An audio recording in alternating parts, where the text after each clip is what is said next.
vurugu hizo unazoziona hapo ni baada ya kiongozi wa March to March, yani wabaguzi wa wazungu wanaofukuza wageni kwa kuwanyanyasa na kufanyia vitendo vya kikatili, alipoenda kuwatembelea walipokuwa wameweka kambi kwa ajili ya kusubiri mabasi ya kwenda kwao kwa muda mrefu, na kumbuka ni miezi miwili.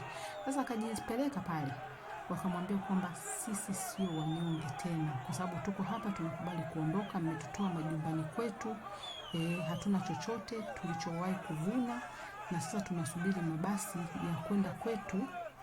Unakuja kujifanya kututembelea, unakuja kuandamana na watu wako hapa kwetu, unatafuta kitu gani? Ina maana hapa chochote utakachokifanya tutakujibu, yani jino kwa jino. Unaona kama askari wameingilia hapo kutuliza hiyo vurugu hapo, na hao wameambiwa waondoke kwa sababu he make us to give this solution here. So what you want to come this place here? He make us like a stupid. We said we're gonna go back. Okay? So don't make us like a stupid. Malawi is the best country. We're gonna go back. Okay? No problem with that. We're gonna go back, then we're gonna do whatever we want. But if you come back, we're gonna show you who are. Tell him.